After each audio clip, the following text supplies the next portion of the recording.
What's up, guys, and welcome to another Two Lost Conversation. Today, I am here with the R&B pop star, Sarina. Sarina, how are you? I'm doing well. How are you? I'm great. What part of Maryland are you from? Silver Spring. Oh, okay. I'm from Severance. Okay, that's not too far from me. Yeah, we're a little out the way, but we still Maryland. I just wanted to do this interview so people can get to know you and kind of just get more familiar with your music and kind of like your why. So I want to start by asking you, what is your villain origin story to why you started making music? Well, that's a really good way to put that question.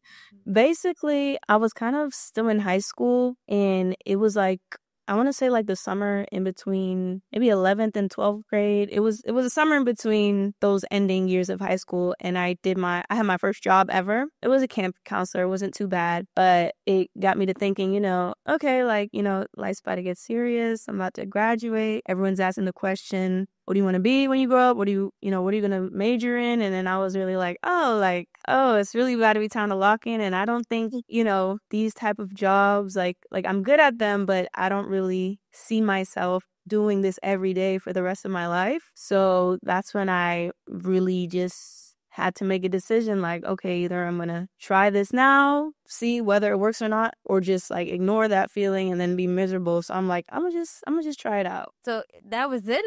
Were you already like musically inclined or like? Yeah, I've like my whole life since I was a kid, always loved music, always been surrounded by music.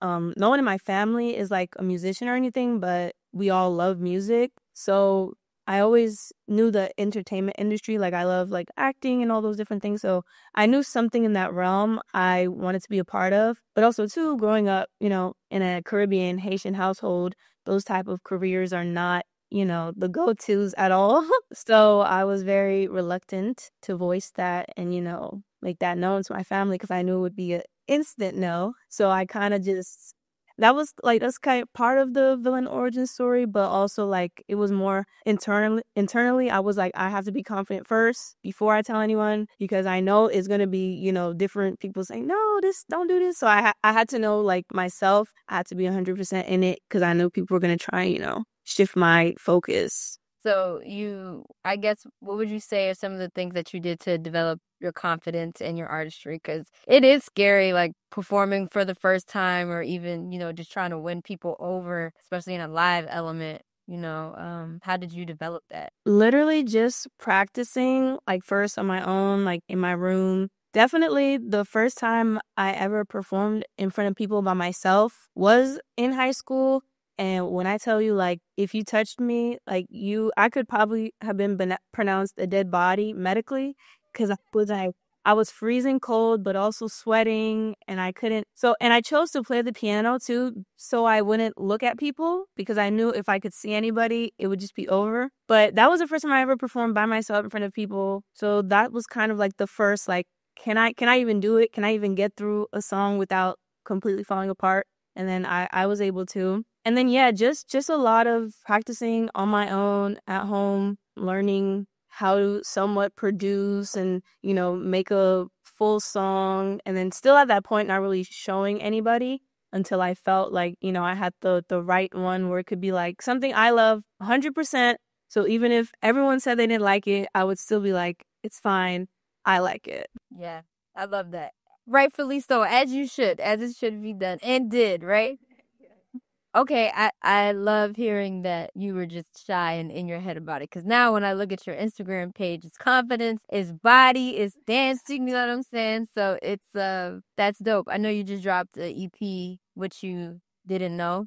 Yeah. And on it, I hear a lot of different infusions. I hear pop, I hear R&B. I also hear like Afro beats on there. So talk to me, I guess, about just like your signature sound. Yeah, I love that question because this project specifically, I feel like was or is that introduction to what my sound is. Because for a while, we have been experimenting, with different sounds and genres. And I just found that, I just can't like pick one. And it naturally, like when we're in the studio, me and my producer Cherry Beats, it's just always different sounds and we love to try new things. So I feel like this project, we were intentional in showing all those different genres that we like to use, but making it melt and make sense. And that's also why it's called What You Didn't Know. So again, if you didn't know me before and you've never heard of me, I feel like this project is a perfect intro to, you're going to get all these different types of tempos and melodies when you listen to my music. Lovely. We love the diversity. What exactly is Olé? So Olay that's my baby. I love that song. That's one of my favorite songs right now. Fun fact, it almost didn't come out because Brother. no, I know it's always like that, but it almost didn't come out because the original, I think there's at least two versions of that song. The original was a bit slower and I think it was a different key and so when I first heard the beat, I was like, okay, but I don't really like it. And usually I have like, it's not really a rule, but like when I'm making music, I like it to flow. So if I feel like I'm forcing it, I'm like, okay, let's just leave this alone because it can either turn out really bad or like cringe or so I was just like, let's leave it alone. But then I challenged myself. I said, all right, if I do this like, every time it's kind of gets hard, I'll never be able to grow as an artist. So we went back and I was like, okay, let's see how we can, make it what we want it to be. And that's what we did. I really wanted to incorporate Kompa, which is a huge genre in my Haitian culture. And I wanted to do it right. I think that's also what was kind of scaring me away from it too, because I'll easily get clocked if I don't do it right. Or if it's so that was kind of scary too. But the reaction from people after it came out, I was like, okay, we did good. Yeah, I see the alignment with that record. And understandable why it's your favorite. Talk to me a little bit about Lotus. Lotus, well, that's funny. That's my producer's favorite, and my DJ's favorite, I think. Yeah, Lotus again is another intentional record where we wanted to show that side where we do love to tap into like hip hop and be a little bit more fun and like I don't know, just like the different side of me where it's like kind of don't really care and you just want to let all your emotions out on one song. And for me too, it kind of felt like almost like a palette cleanser, the way like the EP is organized or listed. Like the beginning, Up at Night, it's like a chill intro, and then Damage.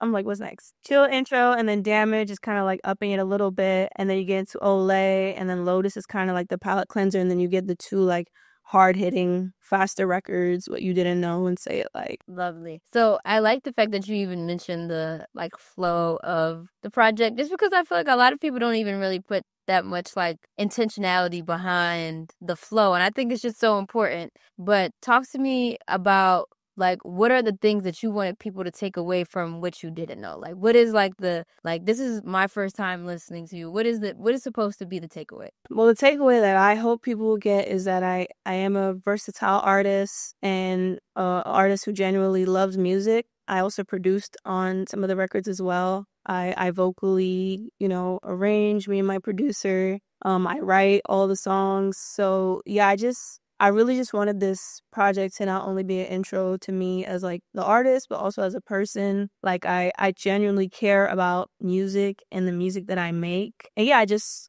want people to be able to take that when they press play without me even having to explain. I think that's received. I think I totally gather that when I listen to the project. So I know 2025 is approaching us.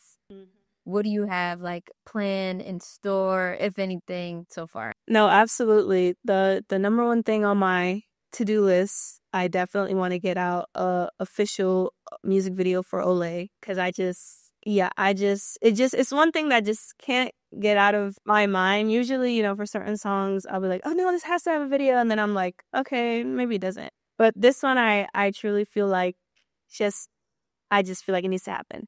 And also, of course, more shows, hopefully another tour. I just did my first tour this year, so that was really exciting. So I definitely want to do that again. And of course, more new music.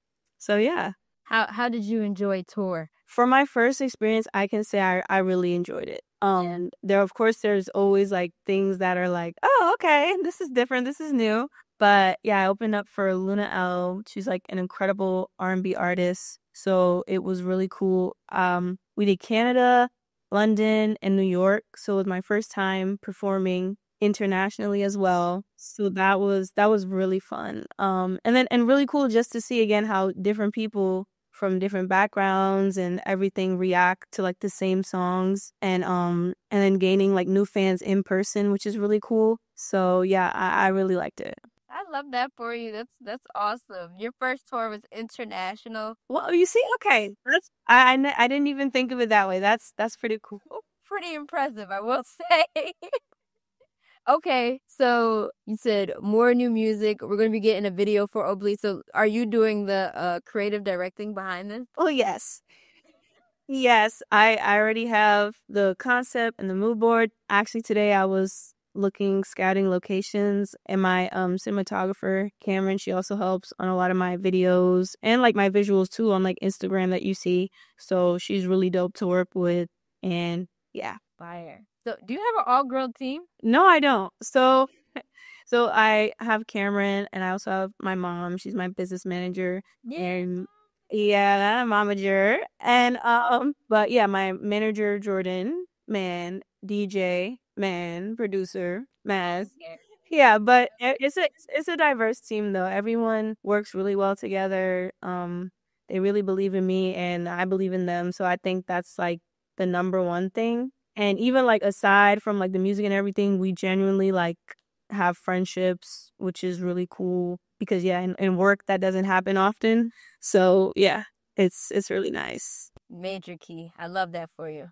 So talk to me. Let's say you're 5 years in now in releasing music. What did that look like for Sarina? Is it giving Grammy? Is it giving, is like where are we at with these albums? What's the mark that you're trying to leave? No, definitely that's like I feel like that's almost like a built-in dream, but definitely the Grammys, award show performances. I also want to, as I'm establishing my artistry in the music, I also want to be like a visual artist as well. So as I grow and as, the budget grows and different opportunities, I definitely want to be, the dual side to me. Definitely want to have at least done, I'll say three headlining tours. And then maybe in 5 years, that last one will be an arena stadium tour. Yeah, I have a lot of plans and a lot of goals, but I definitely just want to every day, every month, try and be a better artist than I was the last time I released. Love that for you. Yes. Do you have like dream collabs on your Yes, I actually do. A lot of them too are actually with producers. One of them is Michael Wa. He's an amazing producer. I feel like what's another one? I feel like another one would be I don't want to say his name wrong, but he's a Brazilian producer. It's either Dennis or Denny. But yeah, he does a lot of like Brazilian funk. I feel like that would be really cool. I would love a feature with Anita. I would love to work with her. Yeah, honestly, anyone where like the product would be like amazing. Any vibe I'm open to. Like I just can't wait honestly to work with more people. I love that. So being in Maryland, because Maryland, I would say, has a really strong R&B scene. But I just don't. Ari Lennox, Alex Vaughn. Yes, it's like, oh, I mean, rappers, we have what? Wale, Foggy Raw. He's kind of R&B-ish. Yeah, R&B-ish. But we do have a strong R&B scene. It's just We do. just not collaborative, I guess, because everybody's spread out everywhere. Okay, maybe I'm hallucinating. Why do I feel like at least two of those people have worked together? I don't know. Maybe Well, Ari and Foggy, I know there was something. I was like, wait, I feel like those two, but I get what you mean. it's not happening in the town, so the town is not feeling the effects. That's why when I first made the comment, you're like, we do, and then and then it's like, No, and then you started listing, but they're like so much like bigger in my mind. I sometimes I forget. Like I know Alex is from here, but it's like they're just so everywhere. I'm like, yeah. man, well, we gotta get you into the Two Lost office. Where you guys are located in New York? Yeah. Okay, that's not far. That's not far. You know what I'm saying? Just a quick little train ride. But okay, so let's see. If I want to see what else could we leave the people with, because I really just want people just to get to know you and like your personality. Have you had any like hurdles that you had to overcome so far within like your music journey? Oh my God, not the evil laugh. No, it's just, I'm sorry. It's no, of course, like, it's like, how much time do we have? Literally, like, transparency, like, being independent is like, is crazy.